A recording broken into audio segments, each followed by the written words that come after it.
नमस्कार, मेरा नाम अरुण गौतम है और आप देखना शुरू कर चुके हैं धाकर टीवी लाइव। और आज की इस वीडियो में हम बात करने वाले हैं कांग्रेस नेता उदित राज की। उदित राज के बारे में कौन नहीं जानता होगा, वही उदित राज जो कल तक और आज तक बाबा साहब का सिर्फ नाम लेते हैं, सिर्फ जुबान से बाबा साहब का नाम लेते हैं, लेकिन विचारधारा उनकी पूरी और पूरी तरह से मनुवादियों वाली है।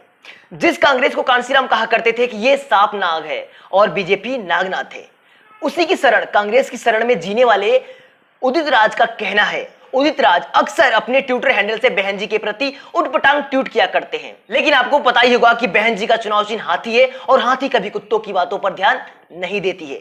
लेकिन उदित राज का ट्वीट वाला स्टाइल धीरे धीरे बढ़ता गया और लोगों की नजरों में चढ़ते गए। तो आप इसी से अंदाजा लगा सकते हैं कि जिसका चुनाव चिन्ह हाथी है और हाथी कभी कुत्तों के भौंकने पर ध्यान नहीं देता, तो जिसका चुनाव चिन्ह हाथी है वो ऐसे लोगों के भौंकने पर ध्यान दे सकता है? बिल्कुल ही नहीं।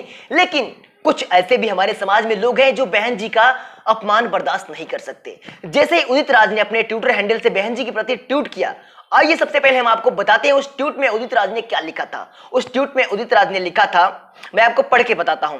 मायावती जी सीधे भाजपा से हाथ क्यों नहीं मिला लेती हैं? 2014 के लोकसभा में बसपा की एक भी सीट नहीं मिली।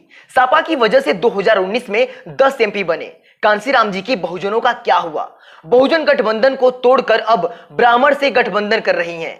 अंबेडकर वादियों सावधान हो जाओ। ऐसा उदित राज ने ट्वीट किया है। उदित राज ने बहुजनों को सावधान होने के लिए कहा है। वो उदित राज जो कांग्रेस की चमचागिरी करते हैं, सत्ता में बने रहने के लिए किसी भी हद तक गुजर जाएंगे। ना तो उनके बहुजन मूवमेंट से कोई लेना देना है और ना ही बहुजन समाज के लोगों से कोई लेना देना है।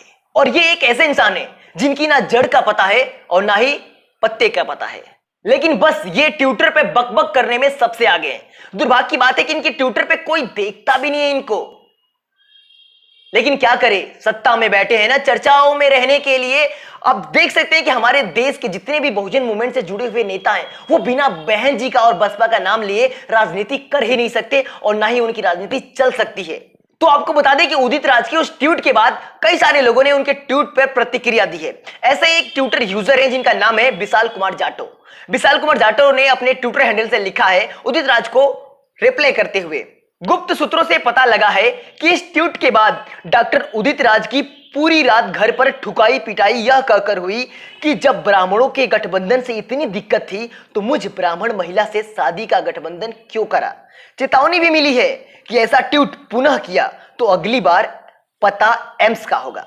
ऐसा ट्वीट विकास कुमार जाटो ने किया है। अब आपको बता दें कि विकास कुमार जाटो ने ये एक फनी टाइप का ट्वीट किया है। उनके कहने का मतलब यह है कि जब आपकी पत्नी ब्राह्मण है, आप अपनी घर में बीबी ब्राह्मण लाए हैं, उससे गठबंधन किए हैं, तब आपको कोई दिक्कत नहीं है। लेकिन बहन जी ब्राह्मणों के साथ मिलकर रणनीति तैयार कर रही हैं सत्ता में आने के लिए, तो आपको प्रॉब्लम हो रही है। वाह उदित राज जी, वाह, क्या कमाल करते हो। मतलब आप ब्राह्मण से शादी करके घर में ला सकते हो, लेकिन कोई ब्राह्मण के साथ एक कदम चले तो आपको दिक्कत। सीधा से बोलो ना कि आपकी राजनीतिक रोटी अब सिकना बंद हो गई है। लोग आपको भूलते जा रहे हैं। चर्चाओं में बने रहने के लिए कैसे भी बहन जी का नाम आपको लेना ही पड़ेगा। तो बस चलते चलते मैं आप सभी से यही कहना चाहता हूं कि उदित राज जैसे नेताओं से सतर्क और सावधान रहें। ऐसे लोग समाज की भलाई के लिए कभी नहीं होते हैं। ऐसे लोग सिर्फ सत्ता में बने रहने के लिए उटपटांग ट्वीट करते हैं, उटपटांग बयाने देते हैं और हमेशा लोगों की चमचागिरी किया करते हैं। ऐसे ही लोगों के लिए बाबा साहब ने कहा था कि मुझे पढ़े लिखे लोगों ने धोखा दिया है। तो बस चलते हैं, फिर मिलेंगे आपसे अगली वीडियो में। तब तक के लिए आपसे विदा लेते हैं। आप देख रहे थे धाकर टीवी लाइव और मैं था अरुण गौतम। हमारे साथ कैमरे के पीछे थी अचला।